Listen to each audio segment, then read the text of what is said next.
পাঠ করছি সুচিত্রা ভট্টাচার্যের লেখা গল্প অস্তরাগ।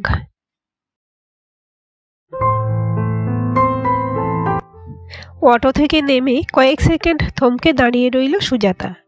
মনে মনে ঝালিয়ে নিল ঠিকানাটা। বিথি কাল যেমনটা বলেছিল তাতে তো বাস রাস্তা থেকে দূরে হওয়ার কথা নয়।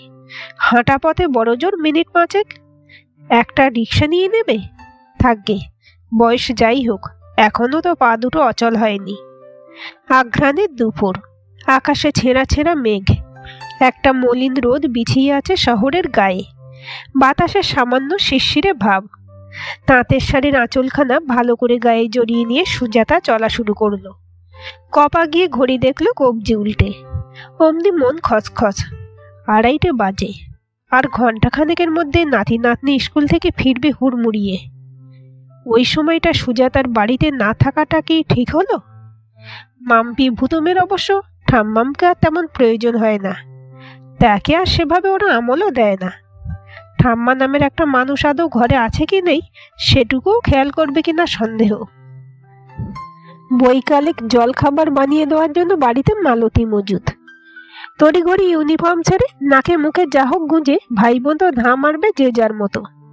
মাম্পি যাবে টিউশন পড়তে, ভুতুম সামনের পার্কে। অতএব তাদের কথা ভেবে সুজাতার গৃহে অবস্থান করাটা তো নেহাতি মূল্যহীন নয় কি? তবু চিন্তা পিছু ছাড়ে কই। যদি কোনো কারণে সময় মতো না ফেরে ছেলে মেয়ে দুটো, যদি পথে স্কুল বাস খারাপ হয়, যদি অন্য কোনো সমস্যায় আটকা পড়ে স্কুলে। রুমা তো মাঝে মাঝে 4টে নাগাদ ফোন করে অফিস থেকে, খোঁজ খবর নেয় ছেলে মেয়ের। তখন যদি শোনে ওরা এখনো আসেনি, ওদিকে শাশুড়ি ঠাকুরন কোথাও একটা চড়তে বেরিয়ে গিয়েছে, রুমা খুব প্রীত হবে কি? মুখে হয়তো বলবে না কিছু, তাও না, রুমাকে বোধহয় সকালে জানিয়ে দেওয়া উচিত ছিল। কি করবে? আজই যে বিথির ডেরায় ছুটবে এমন তো পরিকল্পনা ছিল না। বহুদিন পর কাল বিথির ফোনটা পেয়ে জোর চমকেছিল বটে, অবিলম্বে দেখা করার বাসনাও জেগেছিল। তারপর সন্ধেবেলা টিভি সিরিয়াল দেখতে দেখতে কখন যেন চাপাও পড়ে গিয়েছিল ইচ্ছেটা। সকালে বাড়ি ফাঁকা হতে ফের কৌতূহলটা এমন জাগাত দিয়ে উঠল, যাকগে মরুকগে, অত টেনশন করার কোনো মানেই হয় না। সুজাতার হাতে সংসারটা ছাড়া থাকে বলে কি তার কি ইচ্ছে মতো বেড়ানোর স্বাধীনতাও নেই? রুমা কবে দেরিতে ফিরবে, বাবুন কবে অফিস ট্যুরে বাইরে যাবে, কিছু কি আগে থেকে জানতে পারে সুজাতা? বলার প্রয়োজন বোধ করে কেউ? পরশুই তো দুজনে কোনো বন্ধুর ম্যারেজ অ্যানিভার্সারিতে গেল। রাত্রি যে তারা খাবে না শুনতে হলো কিনা মালতীর মুখ থেকে। তাহলে চিন্তা ছিঁড়ে গেল সহসা। শান্তিনীর এসে গিয়েছে। কালো গেটের গায়ে সাদা হরফে লেখা নাম ঠিকানাটা চোখ কুঁচকে একবার পড়ল সুজাতা।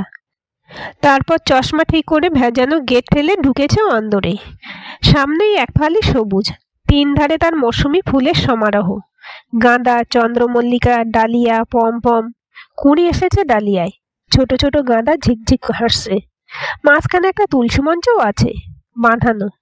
বাগান ঘিরে ইউ শেপের দোতলা বাড়ি, টানা বারান্দাওয়ালা। সুজাতা যেখানে দাঁড়িয়ে তার উপরেই বুঝি অফিস ঘর। কারা যেন কাজ করছে সেখানে। অদ্দূর অবধি অবশ্য যেতে হলো না।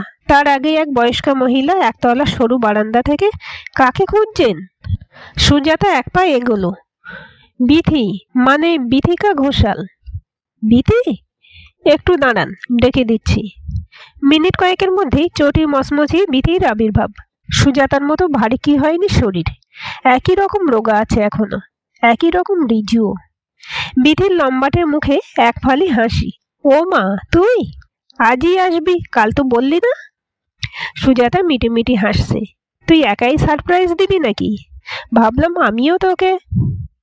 বেশ করেছিস, আয়। হাত ধরে প্রায় কিশোরীর উচ্ছলতায় সুজাতাকে দোতলায় নিয়ে এলো বিথি।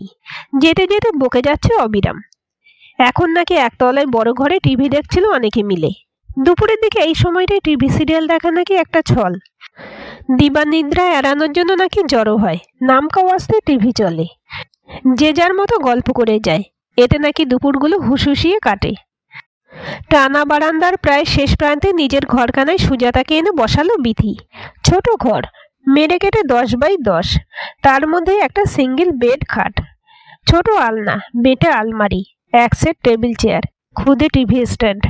দেওয়ালে আয়না, দরজার ধারে ছোট টুলে জলের কুঁজো।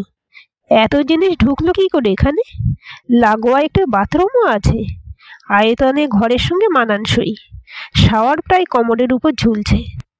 পলকের জন্য বিথির শ্বশুর বাড়িখানে ভেসে উঠল সুজাতার চোখে। প্রাচীন বাড়ির একটা অংশে থাকতো বটে, কিন্তু কি বিশাল বিশাল ঘর! কত বছর আগে গিয়েছিল সুজাতা, তবু এখনো মনে গেঁথে আছে। কি এমন হলো যাতে ঠাঁই নাড়া হয়ে বৃদ্ধাশ্রমের এই খুপড়িতে এসে মাথা গুঁজতে হলো বিথিকে? প্রশ্নটা জিভে এসে গিয়েছিল। তার আগে বিথি জিজ্ঞেস করলো, কি রে, চা খাবি তো এখন? সুজাতা একটু আমতা আমতা করলো। তোদের লোকজনরা বিশ্রাম করছে। দুধ ঘরেই বানাবো, ইলেকট্রিক কেটলি আছে। বানা তাহলে। আমি কিন্তু চিনি দুধ খাই না। আমিও না। খাটের তলা থেকে বৈদ্যুতিক কেটলিখানা বার করলো বিথি। বোর্ডে প্লাগ গুঁজে আন্দাজ মতো জল চড়িয়ে দিয়ে বলল, তোকেও কি সুগারে ধরেছে আমার মতো? না রে, মুটিয়ে যাচ্ছে তো। বিছানায় বসলো সুজাতা। আর দুধটা না খেলে অম্বলও কম হয়। ভালোই করেছিস। চাই তো আসল, দুধ চিনি তো বাহুল্য। বিধি মুচকে হাসল। আমার যেমন এই ঘরটুকুতেই কুলিয়ে যায়। ভবানীপুরের বাড়ির এত এত জায়গাকে এখন বাড়তি বলে মনে হয়।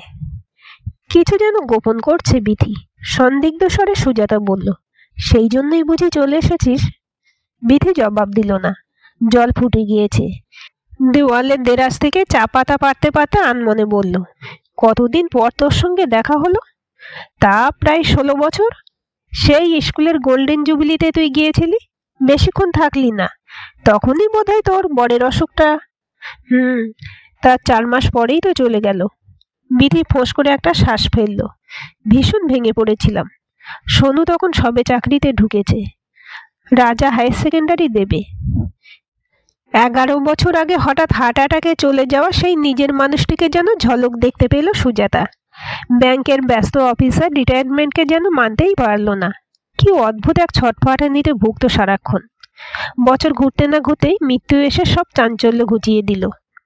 তখন যে সুজাতার মনের উপর দিয়ে কি ঝড় গিয়েছে, দিনের পর দিন, মাসের পর মাস, এখনো কি থিতিয়েছে পুরোপুরি? যেন বিধিকে নয়, যেন নিজেকে শুনিয়ে সুজাতা বলল, জানি রে, সহেলিদের মুখে শুনেছি তুই কারো সঙ্গে আর মিশতিস না, কোথাও যেতিস না। ভালো লাগতো না, কিচ্ছু ভালো লাগতো না তখন। সারাদিন শুধু শুয়ে থাকতাম। কেমন জুবুথুবু মেরে গিয়েছিলাম। আমাকে চাঙ্গা করার জন্য সোনু বোধহয় তাড়াতাড়ি বিয়েটা করে ফেললো। সুজাতাকে চায়ের কাপ বাড়িয়ে দিয়ে ম্লান হাসল বিধি। কিন্তু লাভ কি হলো? সোনুর বউকে নতুন খেলনা ভেবে গড়ে পিঠে মানুষ করতে চাইলাম। তবে কি তাই হয়? সে এখনকার মেয়ে, সে মানবে কেন? হঠাৎ একদিন শুনলাম ছেলে চাকরি বদলে চলে যাচ্ছে দিল্লি। তখন বুঝিনি। ছেলের বউকে চরম স্বার্থপর ভেবেছি।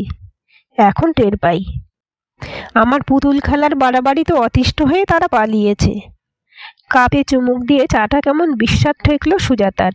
বাবুন আর রুমার সঙ্গে তার সম্পর্কটা ঠিক এই ধরনের নয় ঠিকই, তবে বাবুনের বিয়ের জন্য সে উঠে পড়ে লেগেছিল অনেকটা তো সেই কারণেই। বাবুনের বউ তার সঙ্গী হবে, তাকে একাকিত্ব থেকে মুক্তি দেবে। চাকরি করা মেয়েকে বাবুন নিজে পছন্দ করে বিয়ে করলো। সুজাতা যে একা, সেই একাই। এখনো কি সে রুমাকে মন থেকে মানতে পেরেছে?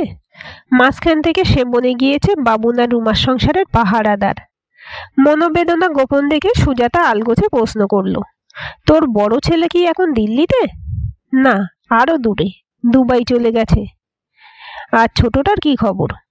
এখানেই আছে, চাকরি বাকরি করছে। বিয়ে দিয়েছিস তো? আমি আর দেওয়াদেওয়িতে ছিলাম না, নিজেরাই করেছে। বিধি খালি কাপ দুখানা রাখলো টেবিলে। কি যেন ভাবতে ভাবতে সিটের পর্দা ঘেরা জানালায় গিয়ে দাঁড়িয়েছে। আপন মনে বলল, ঠিক করেছিলাম এবার আর কোনো কিছুতে নাক গলাবো না। যথাসম্ভব দূরে দূরে থাকবো। তাতেও কি স্বস্তি মিলল? কেন? অসুবিধা কি হলো? সংসারে ওটাই তো আইরনি রে। তুই ভাববি এক, লোকে তোকে বুঝবে আর এক। বিধি পায়ে পায়ে খাটে ফিরল। সুজাতার মুখোমুখি বসে বলল, রাজার বউয়ের মন হতে লাগলো আমি ওদের সহ্য করতে পারি না। নরমভাবে কিছু বললে ভাবে পেঁয়াজ কষছি। স্বর করা হলে তো কথাই নেই। দুজনে হুলস্থুল বাঁধিয়ে পাড়া মাথায় করবে। এমন একটা অবস্থা দাঁড়ালো এমন একটা অবস্থা দাঁড়ালো, শামুকের মতো খোলে গুটিয়ে থাকি। তখনই ভেবে দেখলাম, যৎসামান্য সঞ্চয় তো আছে, ফ্যামিলি পেনশনও কিছু খারাপ পাই না। ওই দিয়ে কোনো মতে যদি ওল্ড এজ হোমে চলে এলি। সহজে এন্ট্রি পাইনি, দরখাস্ত করে লাইন দিয়ে বসেছিলাম। কপাল ভালো, হঠাৎ 2-3টে সিট একসঙ্গে খালি হলো এখানে। ছেলের বউ আসতে দিল। প্রথমে খানিক গাঁইগুই করছিল, লোকের কাছে মুখ দেখানো বলেও একটা কথা আছে না, তবে আমার জেদের সঙ্গে পেরে উঠল না। সুজাতা ক্ষণিক ভাবার চেষ্টা করলো, সে যদি এরকম চলে আসতে চায়, কি প্রতিক্রিয়া তবে বাবুন রুমার? মাম্পি ভূতম্মু কি মেনে নিতে পারবে? প্রস্তাবটা পেরে একবার পরখ করে দেখলে হয়। হঠাৎই সুজাতার গা শিরশির করে উঠল। কেন যে করলো? তাড়াতাড়ি বলে উঠল, তুই 6 মাস হলে এসেছিস, তাই না রে? একটু বেশি, 7 মাস। ওরা আসে দেখা করতে? ওই সময় সুযোগ পেলে। আমিও যাই। মায়া বলে তো একটা ব্যাপার আছে নাকি, সেটাকেই বা পুরোপুরি ঝেড়ে ফেলি কি করে? এই তো নাতনির জন্য মন কেমন করছিল বলে পুজোর পুরো একটা দিন ভবানীপুরে কাটিয়ে এলাম। এখানে তাহলে খুব সুখে নেই? কথাটা বলতে পেরে সুজাতা যেন একটা গোপন স্বস্তি বোধ করলো। পলকা ঠাট্টার সুরে বলল, মন তাহলে খারাপ হয়? অবশ্যই, আমি তো পাথরের মানুষ নই, আর মনও তার নিজের নিয়মেই চলে। কপালে একগাছি চুল এসে পড়েছিল, আঙুল দিয়ে সরালো বিথি।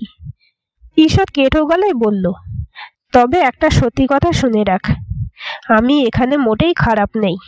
ইচ্ছে মতন খাচ্ছি দাচ্ছি, ঘুমোচ্ছি, গল্প গুজব করছি, প্রাণ চাইলে বেরিয়েও পড়ি এদিক ওদিক। কাজকর্মও যে করছি না তা নয়, সেই স্কুলের মতো দল জুটি এখানে ফাংশন চলছে, কবিতা পাঠ, গান, যে যা পারে শোনায়। সামনের বার বসন্ত উৎসবও হবে। এছাড়া আলপনা দেওয়ার প্রতিযোগিতা, রান্নার কম্পিটিশন। এখন তো প্ল্যান করছি পাশের বস্তির ছেলে মেয়েগুলোকে লেখাপড়া শেখাবো। এবার হাসি পেয়ে গেল সুজাতার, খানিক ব্যঙ্গের সুরে বলল, বুঝেছি। বিথি চমকে তাকালো। কি কি বুঝেছিস? এই সব 7-17 নিয়ে নিজেদের একটু ব্যস্ত রাখিস, যাতে মনের কষ্টটা কম হয়। আমিও প্রথম প্রথম তাই ভাবতাম রে, এখন বুঝি এটা অন্য কিছু। কি রকম? আমার জীবনটা তুই ভাব, বিয়ের পর থেকে বর আর 2 ছেলে ছাড়া আমার তো কোনো জগতেই ছিল না। বড় ততটা নয় যতটা 2 ছেলে। তাদের পড়াশোনা, তাদের কেরিয়ার, তাদের যাতে ব্রাইট ফিউচার হয় তাই নিয়ে ভাবনা, এতেই তো গড়িয়ে গেল 20-25টা বছর। তারপর হঠাৎ একদিন দেখলাম ওরা কেউ আর আমার আঁচলে নেই, ডানা মেলে যে যার মতো উঠছে। তখন আমার আর কিচ্ছু করার নেই, জীবনটা বিলকুল ফাঁকা। তাই বোধহয় ছেলের সংসারে বেশি বেশি করে জড়িয়ে পড়ছিলাম, জোর করে। সোনু ঠক্কর দিয়ে আমায় বুঝিয়ে দিল, তুমি মা হতে পারো, কিন্তু আমার সংসারে তুমি অনুপ্রবেশকারী। সেটা এমনই মজ্জায় মিশে গেল, রাজার সংসারে আর স্বাভাবিক হতে পারলাম না। বিধি একটু দম নিল। এখানে এসে টের পাচ্ছি আমি শুধু রাজা সোনুর মা নই, প্রশান্ত ঘোষালের বউ নই। এর বাইরেও একটা বিথিকা ছিল, যাকে ইচ্ছেই হোক অনিচ্ছেই হোক আমি ঘুম পাড়িয়ে রেখেছিলাম। সেই বিথিকাটাই এখন এই শান্তনীরে বাস করতে এসেছে। যতদিন শরীর সক্ষম থাকবে, কিংবা এখানকার দীপালিদি রত্নাদিদের মতো ভীমরতি ধরবে না, ততদিন তো নতুন বিথিকাটা তার মতো করে বাঁচুক। সুজাতা আচ্ছন্নের মতো শুনছিল, অস্পষ্ট বলল, তুই যে ভালো আছিস সেটা দেখানোর জন্যই বুঝি আমায় ডাকলি? না রে, ঠিক তা নয়। মাঝে মাঝে ছোটবেলার বন্ধুদের কথা মনে পড়ে তো, তারা কে কেমন আছে জানতে ইচ্ছে করে। বিথি নির্মল হাসল। তুই নিশ্চয়ই খারাপ নেই, চাকরি বাকরি করতিস, নিজের একটা পৃথিবী ছিল, ছেলেও তো শুনে খুব বুঝদার। বুকটা চিনচিন করে উঠল সুজাতার। সত্যি কি তার কোনো আলাদা ভুবন ছিল, আছে? ঘরোয়া গৃহবধূ বিথির সঙ্গে তার যাপিত জীবনের কতটুকুই বা তফাৎ। বাবুন রুমা যথেষ্ট ভদ্রশালীন, মাকে খুব অযত্ন করে না, কিন্তু তাতে কি সুজাতার অবস্থানের কিছু অদল বদল ঘটেছে? এই যে হঠাৎ হঠাৎ হৃৎপিণ্ড দুক দুক করে উঠছে, অজান্তেই ঘড়ির কাঁটায় চোখ চলে যাচ্ছে বারবার। এটা কার উৎকণ্ঠা? মাম্পি ভুতুমে ঠাম্মার, রুমার শাশুড়ির, বুবনের মায়ের? অন্তত সুজাতার যে নয়, এ তো হলপ করে বলতে পারে সুজাতা। আঘ্রাণে দুপুর কখন বিকেলে মিশে গিয়েছে। একটানা বকবক করেই চলেছে বিথি। মুড়ি চানাচুর মেখে খাওয়ালো, শোনাচ্ছে শান্তিনীরের আরো অনেকের গল্প। এই বোর্ডার, ওই বোর্ডার, এই দিদি, সেই দিদি। ছেলে মেয়ে আসে না বলে কে সারাদিন গুমড়ে গুমড়ে কাঁদে, কে কবিরাজি কাটলেট কিনে এনে লুকিয়ে লুকিয়ে খায়, কে যেন দিবারাত্রি পুজো আর্চা নিয়ে পড়ে আছে, কারা দল বেঁধে সিনেমা দেখতে যায়। কত গল্পই না বলছে রসিয়ে রসিয়ে। কিছু শুনছিল সুজাতা, কিছু শুনছিল না। কেবলই তার মনে হচ্ছিল, না এলেই বুঝি ভালো হতো, না এলেই তো ভালো হতো। আজকের গল্পটি আপনাদের কেমন লাগলো কমেন্ট করে জানাবেন। ভালো লাগলে অবশ্যই একটা লাইক দেবেন আর চ্যানেলটা সাবস্ক্রাইব করে সাথে থাকবেন এবং নতুন ভিডিও আপডেট পেতে বেল আইকনটি ক্লিক করে রাখুন। গল্পটি প্রিয়জনদের সাথে শেয়ারও করতে পারেন।